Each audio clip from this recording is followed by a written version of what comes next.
Juang. Aparo ni Joan minyalo somo kotende kod wach mar simuni. Simuni tanya wacho ni wach ne tek. Ne wach simuni sani koro kamwa gikeni nyaka nyithindo gi ti goda tiya. Ne wach kata ka en onge godo to nyathi moro machiegni ni godo kata ng'ama iweye godo e ot cha ni godo. To koro mano duoko wa e mbaka wa makawuono. Wan kaka jonyuol nyaka wago mbaka gi nyithiwa. Nyaka wapuonjre, nyaka wapuonj nyithiwa to nyaka waket gi machiegni. Ne wach kiketo nyathi machiegni ting'e ngima ma nyathi tigo mbaka gi nyathi tipuonjo nyathi. Koro gimoro aina ka simu. Koro ok bed ni en gi shida. Newach digital literacy mana kaka japuonj osewacho. Nyithindo gisome simu, assignments gitime simu. Koro gik mang'eny gitime simu ma kata kidwani idin ne kik oti godo. Pod nitie kama odhi tiyo godo. To koken kata simu, ten laptop. Ma koro pod odhi tiyo godo.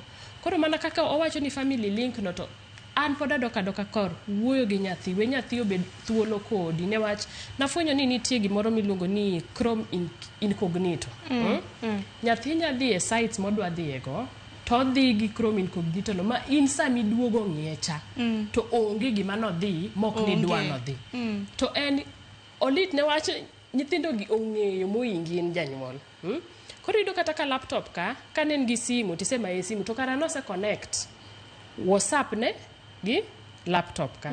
Koro iniwoni nyathi ni onge simu, onge kako dhigo mbaka go siepene. Mono se connect e WhatsApp web. Koro eno bete laptop iwono somo kata nitie link mar class. Kara oseyawo tab moro en koro chat go siepene. Gioro videos ma gidwaro no. To en kaka janyuol iwoni timang'o inyale kati idero koro wayango ne jonyuol gi. Koro oyawo tab no nikanyo to ng'eyo maber. Makoneno kibiro to loko. Makichopo tineno kadiera, ong'iyo kata ken paper mar maths kata wacho ni nyathina ni somo. Simu mana mae cha kara natima kara gima ni konyo mana kaka wacho ni nitie games moko ma nyithindo kata nyadere nitie moro miluongo ni Roblox. Sani nyaka nyathi mathino ng'e Roblox. Koro mae en gidonjo games mocho ni kelo keto gima nyithinde kuruge sombe. To oseng'iso joweteni. Koro kila ng'ato donje ni karakta e gino. Koro ng'ane timo kama iniwoni nyathi somo kara ose connect gi joweteni. Ng'ato ni kamoro lakini e tugo ni gi join link achiel gi tugo. Koro nyaka wagoga mbaka gi nyithiwa, nyaka wahogi to nyaka wapuonj gi newach kiwuoyo kode ming'ise ni nitie sami botimo mae to sami botimo manach simoni nyaka bed godo kin ng'ama tiyo mabor kata itiyo seche mang'eny. Nyaka ibe igochne nyathi. Ipenje ni dhi nade, uriyo nade. Koro mae simoni be dok bedo matek. But kipuonje ni onego bed ni timo kama. Dong koro ineno ka meka koro gino siepene ma gipuonja ni apenje ni ng'isa isebedo ng'a osiepna. Ang'eyo ni nitie kae lakini ka ng'iyo history ni ma connect gi family ni ng'isa ni nitie gimoro miluongo ni incognito. Koro kaka donjo tamanyo gima kama kata kiduogo manye ok idhi timo ang'o ok idhi yude.